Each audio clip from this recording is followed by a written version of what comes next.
3.4. Metabolismo de los aminoácidos y proteínas. La unión en cadenas hileras de muchos aminoácidos forman estructuras que se les llaman péptidos, mismas que al organizarse tridimensionalmente a través de atracciones iónicas, como los puentes de sulfuro, forman proteínas, como vemos aquí en la imagen. Los aminoácidos son pequeñas moléculas que siempre tienen dos grupos, un grupo amino y un grupo carboxilo. Por eso siempre se habla del metabolismo del nitrógeno.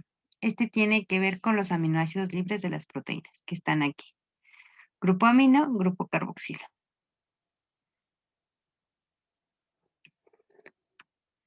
El enlace que une un aminoácido con una cadena de peptídica se llama enlace peptídico y se forma con la unión del grupo amino de un aminoácido y el grupo carboxilo del otro aminoácido con el que se está uniendo. Las cadenas peptídicas para su estudio tienen 4 estructuras, como ya se comentó con anterioridad. Estructura primaria, que solo tiene que ver con la secuencia de los aminoácidos unidos a la cadena. Estructura secundaria, que ya involucran dos tipos de estructuras tridimensionales, que son las hélice alfa y las láminas beta. Estructura terciaria, que ya se considera una proteína tridimensional completa, solo que formada por una sola cadena peptídica llamada unidad. Estructura cuaternaria, que es una proteína que consiste en varias cadenas peptídicas o subunidades, lo que la hace más grande. Y aquí tenemos el enlace peptídico, acuérdense que se unen por medio del del grupo carboxilo y el grupo amino, liberando una molécula de agua y ya se forma el enlace peptídico. Y aquí tenemos las diferentes estructuras, que es la estructura primaria, secundaria, terciaria y cuaternaria, que ya las habíamos visto. Ingesta de nitrógeno en la dieta. Como se acaba de indicar, la frase ingesta de nitrógeno significa el consumo de aminoácidos libres o de proteínas en los alimentos. Una vez que los ingerimos, comienza su digestión para ser aprovechados. En general, las enzimas se rompen las cadenas peptídicas y por lo tanto se consideran parte del catabolismo de las proteínas, que se llaman proteasas. El proceso de la digestión de los aminoácidos y proteínas tiene 4 etapas. Comienza en el estómago con un pH aproximado de 2, con la proteasa llamada pepsina. Continúa en el intestino delgado con las enzimas tripsina, quimiostripsina, carboxipeptidasa y aminopeptidasa. 3. En el intestino delgado se absorben estos péptidos cortos de 2 a 5 aminoácidos, o sea, todavía quedan en cadenitas de 2 o 5 aminoácidos por transporte activo, lo que significa que para ser absorbidos se gasta energía.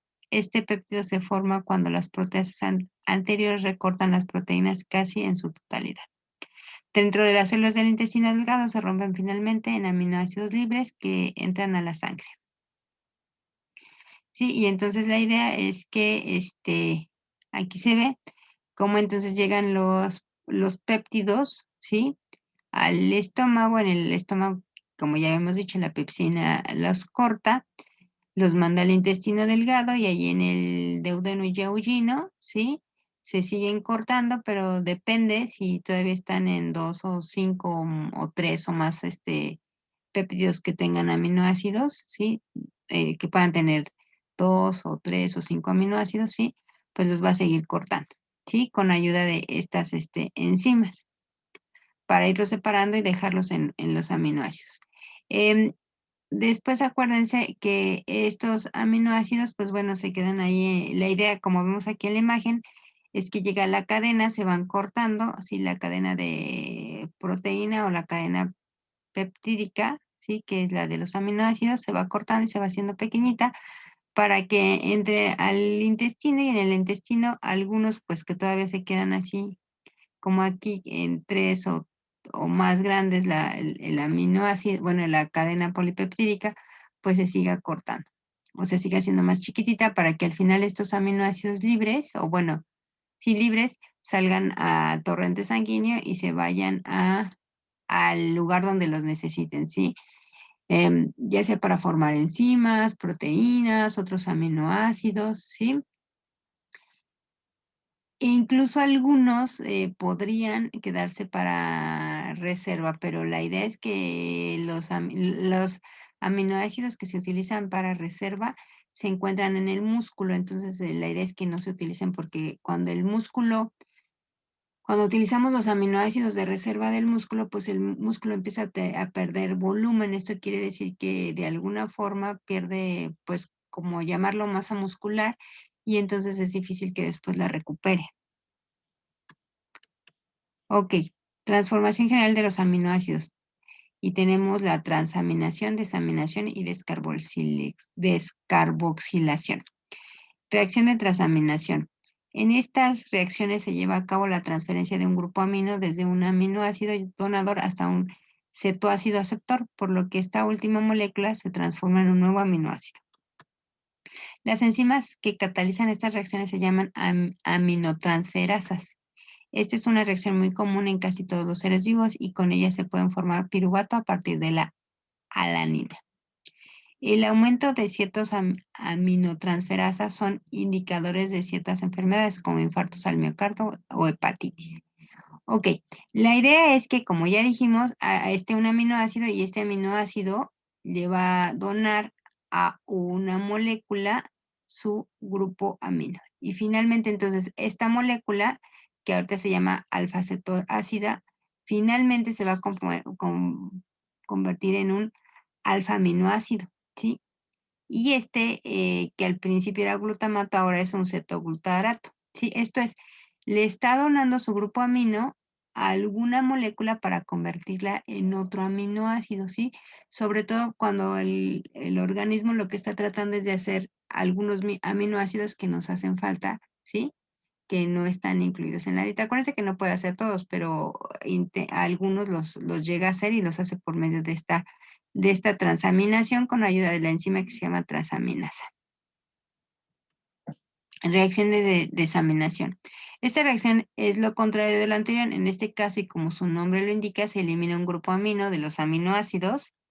Las enzimas que realizan esta reacción se llaman desaminasas, y esta es una reacción clave en el metabolismo de los aminoácidos, tanto en su degradación para su aprovechamiento como para la excreción de nitrógeno en exceso que podría existir en el organismo.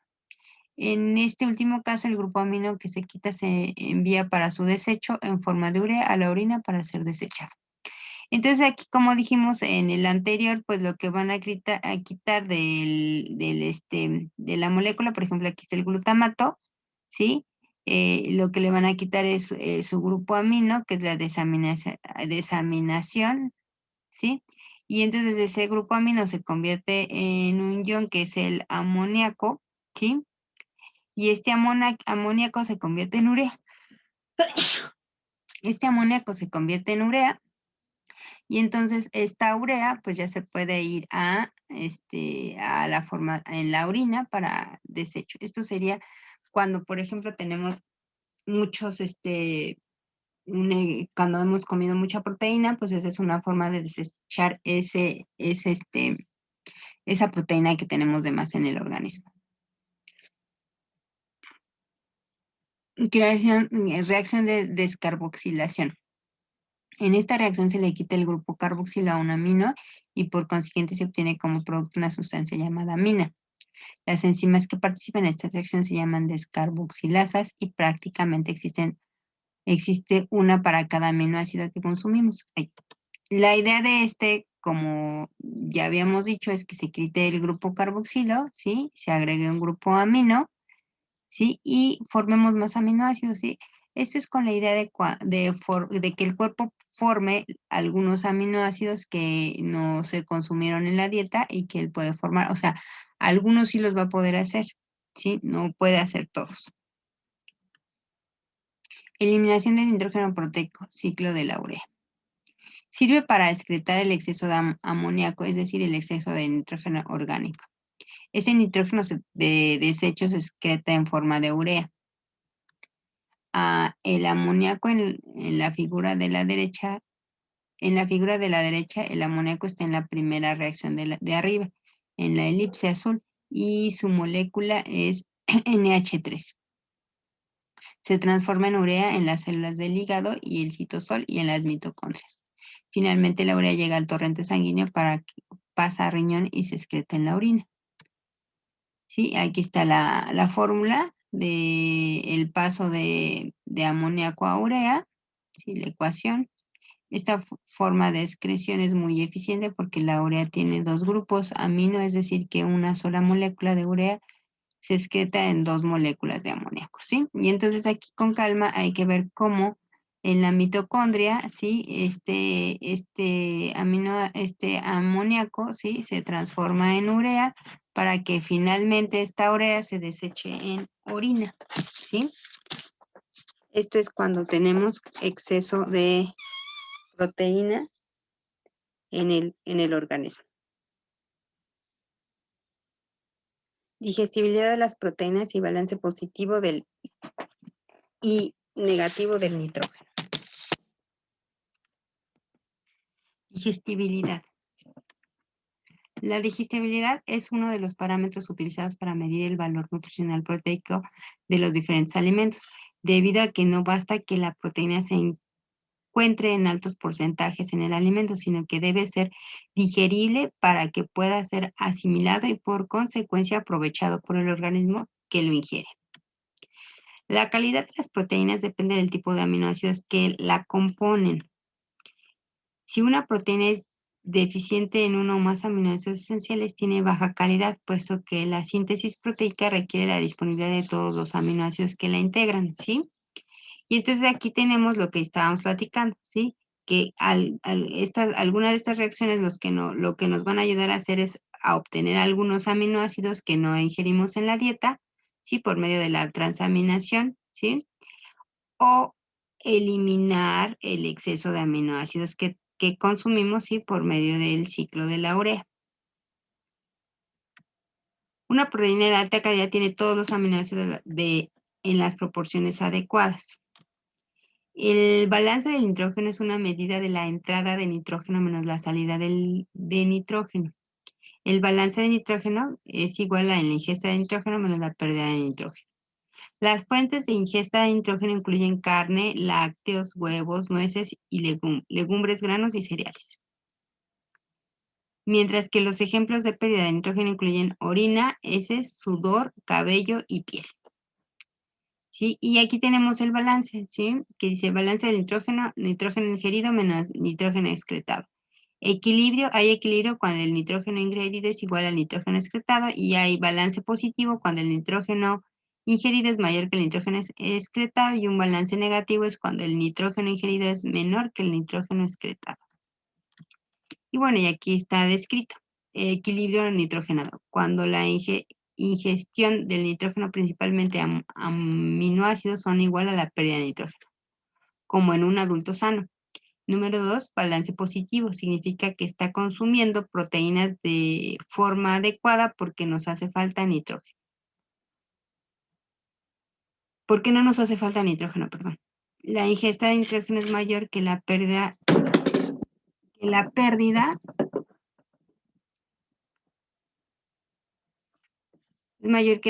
se retiene el exceso de nitrógeno debido a la cantidad de proteínas que se sintetizan y supera la cantidad que se degrada, como por ejemplo los niños en desarrollo, mujeres embarazadas, pacientes en recuperación. Mientras que un balance negativo significa lo contrario, por lo tanto indica que se debe aumentar la proporción de su ingesta en la dieta. No se puede sustituir las pérdidas de nitrógeno con las fuentes alimenticias, como la desnutrición que produce una ingesta insuficiente y prolongada de proteínas. Sí, aquí lo importante, como ya habíamos dicho, es que veamos el balance entre todos en el consumo de proteínas diarias que necesitamos, sí, para tener todos los aminoácidos esenciales. Porque si no, como vimos, no se pueden sustituir con facilidad. Valor biológico de las proteínas completas e incompletas. Algunas fuentes de proteínas, es decir, los alimentos consumidos que son ricos en nitrógeno proteico, contienen los 9 aminoácidos esenciales. Las proteínas cumplen con esta característica que se acaba de describir son consideradas proteínas completas. En su mayoría la proteína animal se considera completa, mientras que la proteína vegetal se debe considerar incompleta. Esto significa que los alimentos de origen animal, como son la carne, de res, de cerdo, la carne de pollo, pavo, el pescado y los lácteos son fuentes de proteínas completas, mientras que las nueces, las semillas y los granos tienen proteínas incompletas. Recuerden que tenemos que consumir prácticamente los aminoácidos esenciales porque los no esenciales, como ya vimos, el organismo los puede hacer, pero también tiene su límite. Si no comemos lo esencial de proteínas, pues a lo mejor no las va a poder hacer. Ahora, la idea es que el organismo no utilice a los aminoácidos como tal como energía, pero en caso de que los llegue a necesitar porque ya no hay carbohidratos o lípidos, pues entonces se utilizarán para formar energía. Recuerden que los transformará en carbohidratos y entonces entrará en los ciclos normales, ¿sí? Que será el ciclo del ácido cítrico, la fosforilación oxidativa, la glucólisis, ¿sí? Y entonces formará los ATPs, pero la idea es que no pase eso, porque si hace eso, pues podría entonces, como ya dijimos, utiliza la proteína que está en el músculo y lo que está haciendo es reducir el tamaño del músculo. Por lo tanto, en algún momento podrían tener atrofia muscular, ¿sí? O dejar de, pues sí, dejar de tener volumen muscular y masa. Con esto terminamos. Tienen que resolver el cuestionario 10, sí, que lo sacan del documento que tienen. Hacer la actividad 2, que es ver el video y contestarlo. Y una vez que terminen esto, lo guardan en formato PDF y lo suben a la plataforma de Brightspace para que tengan la evaluación del día de hoy.